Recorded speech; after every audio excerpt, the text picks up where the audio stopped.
જય સ્વામિનારાયણ.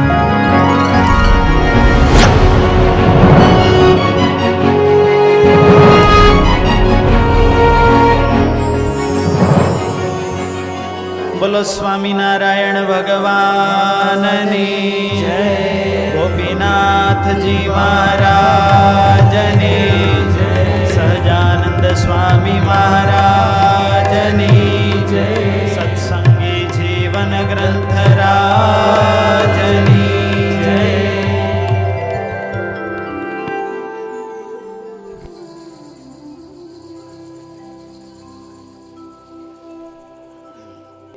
આજે દાદા ખાચરના દિવ્ય દરબારગઢની અંદર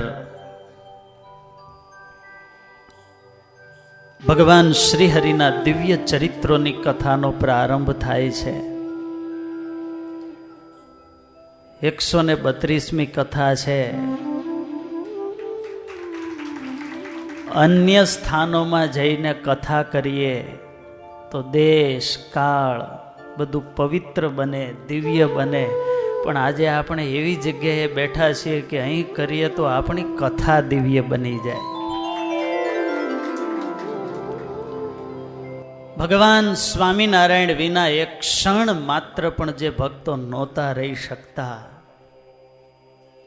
એટલો પ્રેમ જે ભૂમિમાં ઠલવાયો છે, ઉત્તમ મહિમા, સમર્પણ, દાસત્વ ભાવ, પ્રેમની એક પરાકાષ્ઠા જે કહી શકાય, એ ભાવો જે ભૂમિની અંદર નિહિત થયા છે, એ સૃષ્ટિનું નહીં, આ બ્રહ્માંડનું કેન્દ્ર કહી શકાય. ત્યારે વાલા ભક્તજનો, આજે દિવ્ય કથામાં જ્યારે પ્રવેશ કરીએ છીએ, ભગવાન સ્વામિનારાયણને આ ગઢડું ખૂબ વાલું હતું.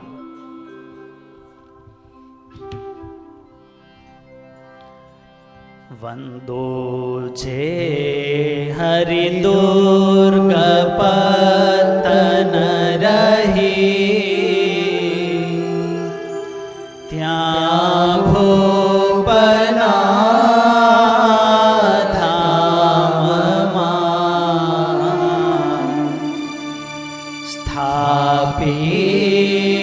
ઉત્તમ વાસુદેવ પ્રતિમા, રંગે રૂડા શ્યામા, સૌરાષ્ટ્રાદિ વિશેષ દેશ ભરીને દુર્ગાખ્ય કોરે રહ્યા, છેને આ જગમાહી દુર્ગપુરના વાસી વિશેષે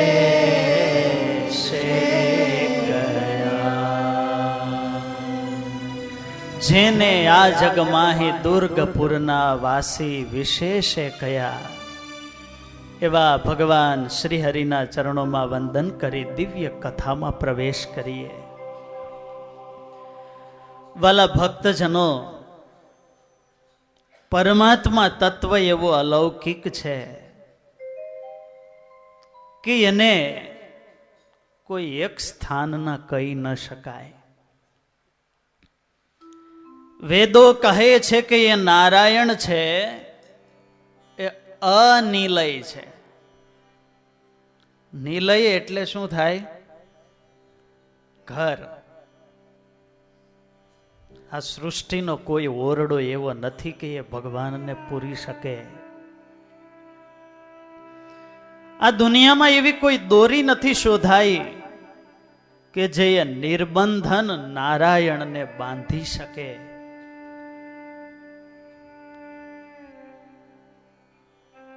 માયામય જગતમાં એવું કોઈ આવરણ નથી કે એ પરમાત્માને રોકી શકે.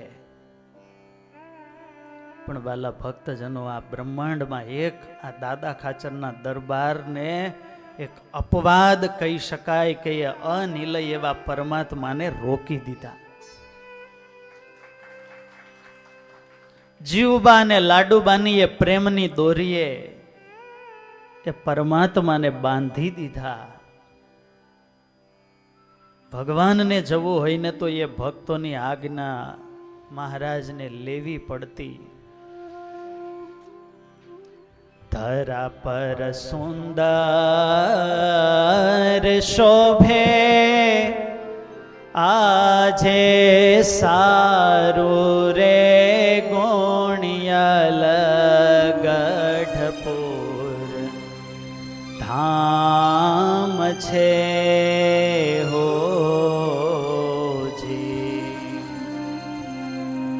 સહજાનંદ સ્વામીને હે પ્રાણ થકી પ્યારો છે ગોણિયલ ગઢપુર ધામ છે હો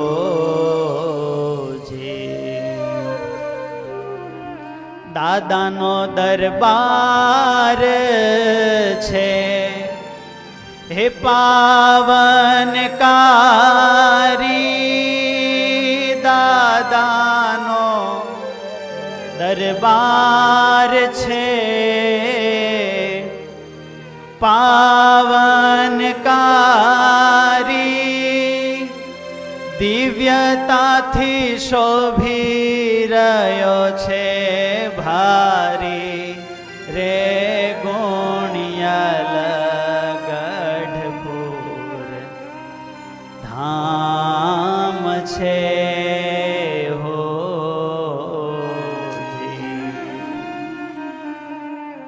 યત્ર પ્રવિષ્ટો સકલોપી જંતુ આનંદ સચ્ચિત ઘનતામ ઉપૈતિ.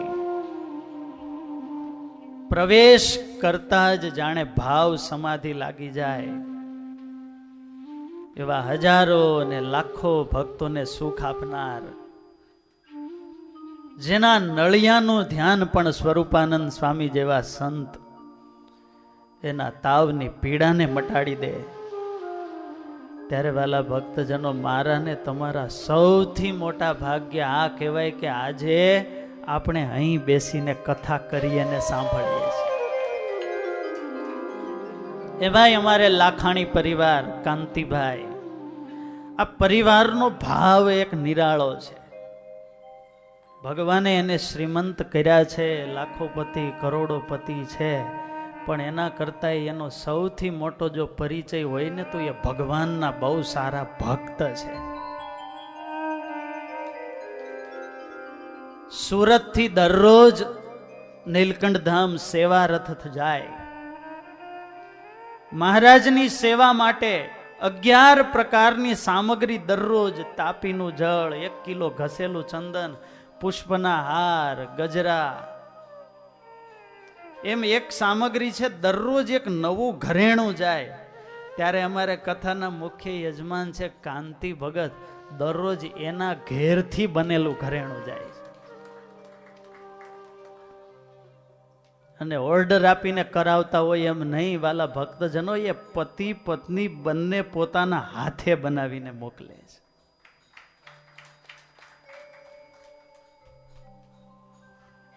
બહુ પ્રેમી ભક્ત છે.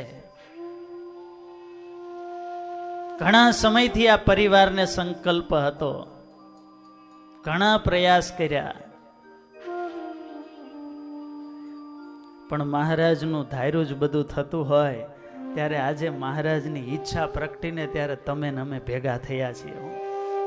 અને એમાંય જુઓ, આ બધા આમ કાંતિ ભગત એની ભાવના કે અમારા વાલા સગા તો કોણ છે, તો કે ભગવાનના ભગતીએ છે. પરિવાર તો છે, પણ ખાસ એવા એકાંતિક કક્ષાના મહારાજનું ભજન કરનારા એવા જે ભક્તો હતા ને, એને એક એકને આમંત્રણ આપીને બોલાવ્યા છે ને, એટલા માટે આ બહુ મોટી વાત છે. તો ગુરુદેવ શાસ્ત્રીજી મહારાજ વર્ષો પહેલા રાંચી ગયેલા, કથાનું આયોજન હતું. રાંચીના કલ્યાણ બાપા એકાંતિક મુક્તરાજ પૂજ્ય જ્ઞાન સ્વરૂપ સ્વામી ને માધવપ્રિય સ્વામી કથામાં વક્તા હતા. સ્ટેજ ઉપર 7-8 સંતો હશે, 11 સંતો હતા ને સાંભળનારા 7 શ્રોતાઓ હતા. અહીંયા એવું તો નથી ને? ગાડીના ગેરેજમાં કથા હતી, 11 સંતો ને 7 હરિભક્તો, અને છતાંય એવા પ્રેમ ભાવથી સંતો કથા કરતા હતા. શાસ્ત્રીજી મહારાજે કહ્યું, સંતો જોજો, એમ માનશો નહીં કે ઓછા શ્રોતા છે. સ્વામી કે આ કલ્યાણ બાપા એવા એકાંતિક મુક્ત રાજ છે, તમારે એક કલ્યાણ બાપા 5000 હરિભગત જેટલા બરાબર થાય.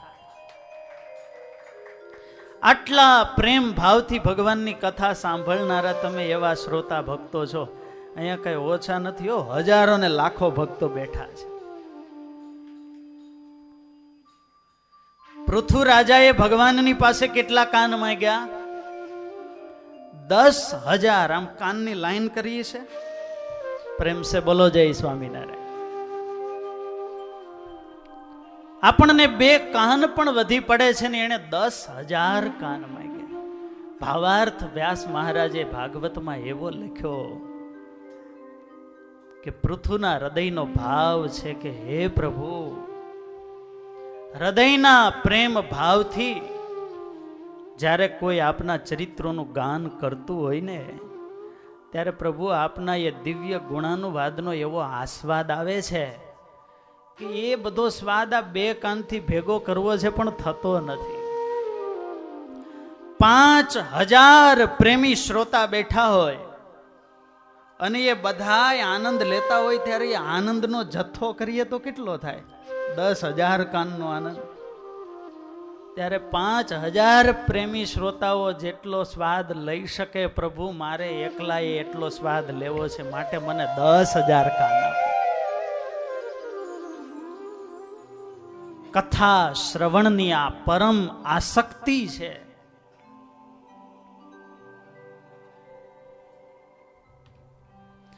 સુંદર શોભે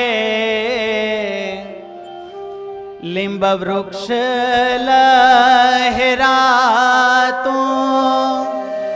કીધી ને નીચે વચનામૃતની વાતું રે.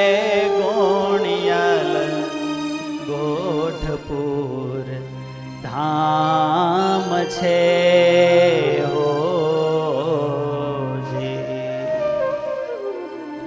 અહર્નિશ, જ્યાં લીલા રસ પ્રેમ રસ વરસતો. સ્વામિનારાયણ ભગવાનનું આ સ્થાનને સાનિધ્ય મળેલું. ભગવાનને ધારી રહેલા એવા 500 પરમહંસો આ ભૂમિની અંદર રોકાતા. ભગવાન હોય, આવા સાધુ હોય, ધામ ધામના મુક્તો અહર્નિશ દર્શને આવતા. આ કલ્પનાની વાતો છે હે? તો એકવાર એક બ્રાહ્મણ આવ્યા, ભૂદેવ. એના હાથમાં આરસના 2 ઘડા હતા. ગઢડા આવ્યા. દરબારગઢમાં પ્રવેશ કરવા જાય એવું ઓજસ્વી તેજસ્વી એનું ભાલ, નીલ વર્ણનો ખેસ ખભે નાખેલો, ચાલ કંઈક અનોખી હતી.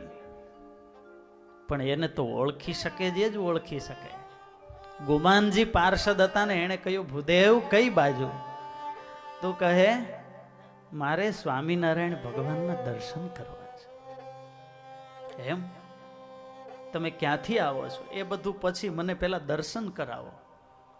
અને આમ વાર્તાલાપ ચાલે છે ને, મહારાજ સાંભળી ગયા. મહારાજ કહે, ગુમાનજી આવવા દ્યો ભૂદેવને. અને પછી મહારાજે એ ભૂદેવની પૂજા કરી. પછી મહારાજે કહ્યું, સંતો આ ભૂદેવ કોણ છે, ઓળખો છો? એટલે સંતો વિચાર કરે, મહારાજ અમને તો કંઈ સમજાતું નથી. મહારાજ કહે, સંતો આ સાક્ષાત વરુણ દેવ અમારી પૂજા કરવા આવ્યા છે. મોટા મોટા દેવતાઓ પણ ભગવાનની પૂજા કરવા માટે આવતા. પૂજા પૂરી થઈ, વળી સ્નાન કરાવેલું એક કળશ ઢાંકેલો, એક કળશ પાછો ખોલ્યો અને મહારાજને કહ્યું, પ્રભુ જળપાન કરો. અમૃત જેવું જળ મહારાજે એક કળશથી મહારાજે પાન કર્યું. સંતો ભક્તોની પંક્તિ થઈ. મહારાજે બાઈ ભાઈ સાંખ્યોગી બહેનો સાધુઓ બધાને એ જળ પીવડાવ્યું. મહારાજ આવું મીઠું જળ તો અમે કોઈ દિવસ પીધું નથી. મહારાજ કહે, વરુણદેવ પોતે જળ લાવ્યા હોય એમાં કઈ ઘટે? ત્યારે આવી રીતે મહારાજે બધાને સુખ આપ્યું, વરુણદેવની પૂજા સ્વીકારી. વાલા ભક્તજનો, આવા તો કેટલાય દેવતાઓ ભગવાનની પૂજા કરવા માટે આવતા. કારણ કે અક્ષરધામના અધિપતિ જ અહીં રહેતા, પછી કોઈને બોલાવવા પડે? ધામી જે અક્ષરધામ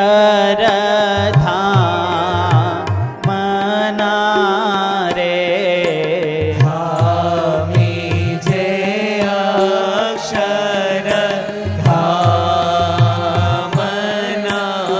રે, હે જીતેણે આપ્યો છે આનંદ પુરુષોત્તમ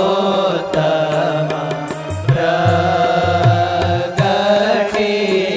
રે. અક્ષરધામના અધિપતિ મહારાજે આટલો આનંદ આપ્યો. અખંડ આનંદ આપી જીવને રે, અખંડ આનંદ આપી જીવને રે, હે કાપ્યા ભારે ભવ બંધ પુરુષોત્તમ પ્રગટી રે, પુરુષોત્તમ પ્રગટી રે. ત્યારે 25 વર્ષ સુધી રહી અને મહારાજે ખૂબ સુખ આપ્યું છે. વાલા ભક્તજનો, વચનામૃતમાં મહારાજે કહ્યું કે ભગવાનના એક દિવસની લીલા લઈએ તો પણ પાર આવે. ત્યારે 25 વર્ષ સુધી મહારાજે જે લીલા કરી છે એનો તો કેમ પાર આવે? ત્યારે 7 દિવસ યથાશક્તિ અને યથા સમય આપણે આ દિવ્ય ભગવાનની લીલારૂપી અમૃતનું પાન કરવું છે. આમ તો 2 વસ્તુ છે, લીલા અને ચરિત્ર. આપણને બંને એક જ કહેતા હોઈએ છીએ, પણ ભગવાનની જે દિવ્ય ચેષ્ટાઓ કે જેમાંથી આપણને કંઈક પ્રેરણાઓ મળે, એક આપણું આચરણ કેવું હોય એવું ભગવાન પોતાની ચેષ્ટાઓ દ્વારા શીખવતા હોય, એને ચરિત્ર કહીએ. પણ એકાંતિક ભક્તોને, પ્રેમી ભક્તોને કેવળ હૃદયના ભાવથી ગાન કરવા યોગ્ય, સાંભળવા યોગ્ય ને માત્ર સુખ લેવા માટેની જે ભગવાનની ક્રિયાઓ છે એને શું કહેવાય? લીલાઓ. આપણે શેનું પાન કરવાનું છે? ભગવાનને વિશે તમે બધા ખૂબ હેતવાળા છો, ત્યારે 7 દિવસ મહારાજની એ દિવ્ય લીલાઓનું આપણે પાન કરીશું. એભલ ખાચર, દાદા ખાચર, જીવબા, લાડુબા, નાનીબા, પાંચાળી, સુરપ્રભા દેવી, સોમા દેવી, મહારાજ અહીં વિરાજમાન હતા તો એ બધા પ્રેમી સંતો, ભક્તો, જેને જેને મહારાજનો સંબંધ થયેલો, એ બધા ભક્તોના પણ પાવન પ્રસંગોનું આપણે 7 દિવસ સુધી પાન કરવું છે. ત્યારે વાલા ભક્તજનો, અત્યારે કથાનો વિરામનો સમય થયો છે બપોર પછીનો સમય આપવામાં આવે ત્યારે એક્ઝેક્ટ ટાઈમે આપણે કોઈની રાહ જોવાની, હું તો રાહ નહીં જોવો, ત્યારે એવા પ્રેમથી ભગવાનના દિવ્ય ચરિત્રોનું આપણે ગાન કરીશું. ત્યારે મંગળ જયનાથ સાથે અત્યારે કથાને વિરામ આપીએ. બોલો સ્વામિનારાયણ ભગવાન જય.